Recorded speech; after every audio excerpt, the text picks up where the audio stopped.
사람들은 파이어족의 실패를 돈 때문이라고 생각합니다.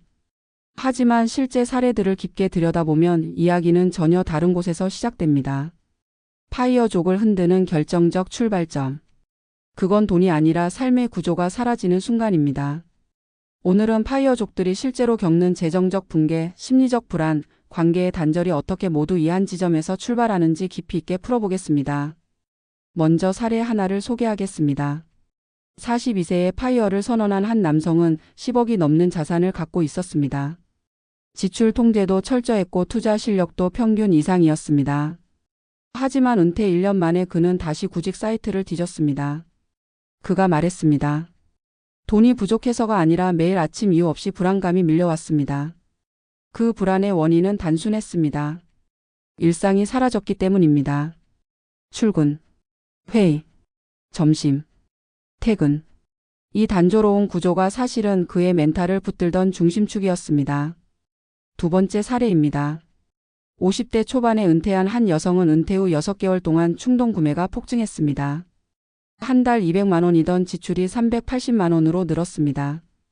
가전제품을 바꾸고 여행을 예약하고 온라인 쇼핑으로 새벽 배송을 기다렸습니다. 그녀는 말했습니다. 무언가를 사야 하루가 채워지는 느낌이었어요. 심리학적으로 보면 이는 정체성 공백을 메우기 위한 보상행동입니다. 일할 때는 직장인으로서 내가 누구인지 분명하지만 은퇴한 순간 정체성은 공중에 붕 떠버립니다. 그 빈자리를 지출이 대체하는 것입니다. 세 번째 사례는 더 명확합니다. 조기 은퇴 후 3년이 지난 한 부부는 예상보다 빠르게 자산이 감소하는 현실을 마주했습니다. 계산대로라면 20년은 유지되던 자산이 12년으로 단축됐습니다. 하지만 더 큰 문제는 부부 관계였습니다. 남편은 하루 종일 집에 머물며 아내의 생활 리듬을 깨뜨렸고 갈등이 잦아졌습니다. 아내는 말했습니다. 남편이 갑자기 너무 많은 시간을 갖게 되면서 서로의 경계가 무너졌어요. 이 역시 구조의 붕괴로 인한 현상입니다. 관계도 일정한 거리와 리듬이 있을 때 유지되는데 파이어족은 그것을 한순간에 잃어버립니다. 많은 파이어족들은 재정 계획에만 집중합니다.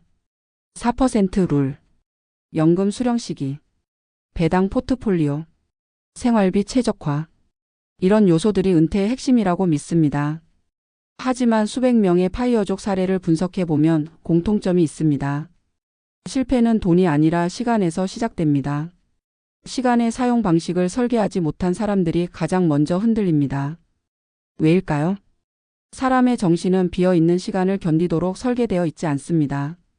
일상은 단순 반복처럼 보이지만 그 속에 역할과 목적, 리듬과 긴장감이 숨어 있습니다. 하지만 파이어족은 그 일상을 통째로 제거해 버립니다. 그리고 그 자리를 채워줄 새로운 구조를 마련하지 않습니다. 그 결과 세 가지 문제가 동시에 발생합니다. 첫째, 지출 통제가 무너집니다. 둘째, 정체성 혼란으로 심리적 불안이 발생합니다. 셋째, 관계의 균형이 흔들립니다. 이 세 가지는 서로 연결되어 서로를 증폭시키며 결국 자산 감소, 우울감, 갈등이라는 현실적 문제로 이어집니다. 그럼 파이어족이 이 함정에 빠지지 않으려면 무엇이 필요할까요? 핵심은 단 하나입니다. 자산보다 먼저 삶의 구조를 설계하는 것입니다. 일주일의 리듬, 역할의 분배, 하루의 루틴, 새로운 목표. 이 네 가지가 시간의 구조를 만들어 줍니다. 이 구조가 있어야 불안이 줄고 관계가 안정되고 지출이 통제됩니다. 가장 중요한 건 시간을 소비하는 기술을 갖추는 것입니다. 돈을 아끼는 기술보다 훨씬 더 강력한 기술입니다. 마지막으로 정리하겠습니다. 파이어족의 실패는 돈에서 시작되지 않습니다. 모든 문제는 삶의 구조가 무너지는 그 순간부터 시작됩니다. 돈은 숫자이지만 구조는 삶의 뼈대입니다. 뼈대가 없으면 아무리 큰 자산도 버틸 수 없습니다. 은퇴를 준비하는 분들께 꼭 말씀드리고 싶습니다. 계산을 다시 하는 것보다 중요한 건 하루를 다시 설계하는 일입니다. 파이어족의 성공을 결정짓는 건 자산의 크기가 아니라 시간을 다루는 능력입니다. 파이어족의 함정은 언제나 같은 지점에서 출발한다. 사람들은 자산 규모와 인출률, 배당 구조를 가장 먼저 떠올리지만 실제로 은퇴 후 무너지는 흐름을 따라가 보면 재정적 위험의 뿌리는 매우 다른 곳에 있다. 삶의 구조가 사라지는 순간부터 모든 문제가 차례대로 고개를 들기 시작한다. 눈에 보이지 않는 구조의 붕괴는 자산의 감소보다 더 빠르게 사람의 멘탈과 관계, 소비 습관을 흔들어 놓는다. 그 파장은 넓고 깊어서 은퇴자 자신조차 처음에는 원인을 알아차리지 못한다. 표면적으로는 단순한 불안과 무기력처럼 보이지만 본질은 정체성과 역할의 공백이 하루의 리듬을 무너뜨리는 데서 비롯된다. 은퇴 초기의 파이어족들은 대부분 같은 착각을 한다. 회사라는 공간을 벗어나면 진짜 나다운 삶이 시작될 것이라는 낙관이다. 아침에 알람 없이 일어나 여유롭게 커피를 마시고 취미 활동을 즐기며 여행을 떠나는 삶을 그린다. 실제로 은퇴 직후 며칠은 누릴 수 있다. 그러나 그 여유는 오래가지 않는다. 인간은 하루를 지탱하는 심리적 골격을 필요로 하는 존재다. 일을 할 때는 알아차리지 못한다. 하지만 직장을 잃어버리는 것이 아니라 일상의 구조를 잃어버리는 순간부터 문제가 본격적으로 드러난다. 파이어족 사례들을 면밀히 살펴보면 첫 번째 균열은 시간의 무게가 사라지는 데서 시작된다. 직장에 있을 때는 하루가 너무 빠르게 지나간다고 느꼈지만 은퇴 후에는 하루가 끝없이 늘어난다. 이 텅 빈 시간은 두려움에 가깝다. 할 일과 해야 할 일이 구분되지 않는 하루는 생각보다 심리적 압박이 크다. 은퇴 후 불안 증세를 호소하는 사람들의 대부분은 하루의 흐름을 제어할 수 없다라고 말한다. 돈을 잃은 것이 아니라 시간을 관리할 능력을 잃어버린 것이다. 이 불안은 종종 소비로 향한다.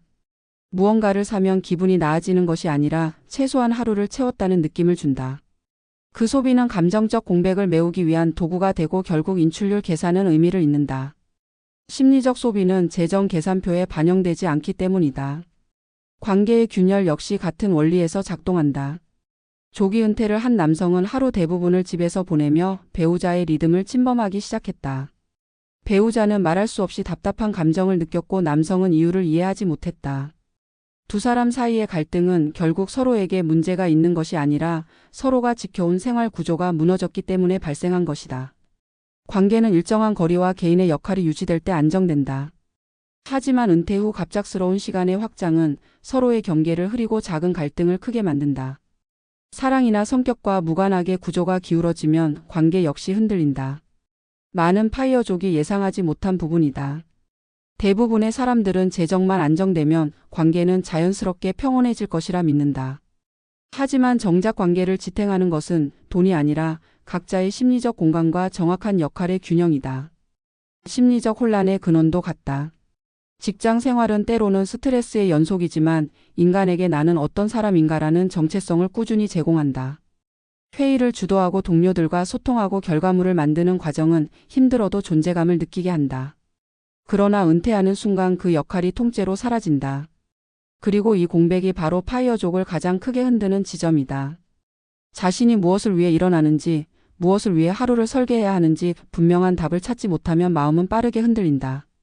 이 정체성의 붕괴는 초기에는 가벼운 무기력으로 나타나지만 시간이 지나면 깊은 우울감이나 회피 행동으로 전환된다. 결국 불안과 소비가 결합되면서 재정 구조는 흔들리고 삶의 방향 감각은 흐려진다. 여기서 중요한 것은 재정적 실패의 원인이 실제로는 심리적 기반의 붕괴에서 비롯된다는 사실이다. 대부분의 사람들은 돈을 중심에 두고 계획을 세운다. 인출률을 계산하고 지출 흐름을 예측하고 연금과 배당 수익을 조합한다. 이 계산들은 분명 중요하지만 실제 은퇴자들의 삶을 추적해보면 성공과 실패를 가르는 핵심 변수는 돈의 양이 아니라 시간의 구조다. 자산이 충분해도 하루가 무너지면 결국 지출도 무너지고 관계도 무너지고 자신도 무너진다. 반대로 자산이 넉넉하지 않아도 일상의 구조가 탄탄하게 잡힌 사람들은 삶이 흔들리지 않는다. 루틴과 역할이 안정감을 제공하기 때문이다. 결국 파이어족이 가장 먼저 해야 하는 일은 돈을 재는 것이 아니라 시간을 설계하는 일이다. 하루를 어떻게 구성할지, 어떤 활동이 자신에게 의미를 주는지, 어떤 관계를 유지하고 어떤 역할을 수행할지를 먼저 정해야 한다. 이 과정이 선행되지 않으면 어떤 금액을 가지고 있어도 불안은 사라지지 않는다. 삶의 구조를 설계하는 것은 단순한 취미 찾기가 아니다. 심리적 안전망을 만드는 과정이다. 수입이 사라진 자리에 비어있는 것은 돈이 아니라 목적이다. 목적을 다시 세우기 전까지 그 어떤 계산도 안정적이지 않다. 파이어족에게 필요한 것은 시간 소비 기술이다. 시간의 흐름을 통제할 수 있는 능력은 돈을 지키는 능력보다 강력하다. 규칙적인 루틴은 멘탈을 안정시키고 관계의 경계를 잡아주며 심리적 소비를 줄인다. 스스로 만들어낸 역할은 정체성을 회복하게 하고 작은 목표는 하루를 다시 살아있는 시간으로 만든다. 그 구조가 견고해질수록 지출은 자연스럽게 줄어들고 투자 판단은 명확해지고 관계는 부드럽게 돌아간다. 이 모든 변화는 결국 시간의 재구성에서 시작된다. 돈을 모아 파이어를 달성하는 것은 목표일 수 있지만 파이어 이후의 삶을 버티는 힘은 오로지 일상의 구조에서 나온다. 마지막으로 독자들에게 꼭 전하고 싶은 말이 있다. 파이어족의 실패는 돈의 부족에서 시작되지 않는다. 모든 문제는 삶의 구조가 사라지는 순간부터 시작된다. 시간을 잃으면 결국 돈도 관계도 자신도 잃게 된다. 하지만 시간을 다시 세울 수 있다면 은퇴 후의 삶은 새로운 가능성으로 채워질 수 있다. 파이어를 준비하는 사람에게 필요한 것은 숫자의 계산표가 아니라 하루를 살아내는 방식에 대한 깊은 질문이다. 자유를 얻는다는 것은 시간이 많아지는 것이 아니라 시간을 다룰 수 있는 힘을 갖는 것이다. 결국 파이어족의 성공은 자산의 크기가 아니라 시간을 설계하는 능력에서 완성된다.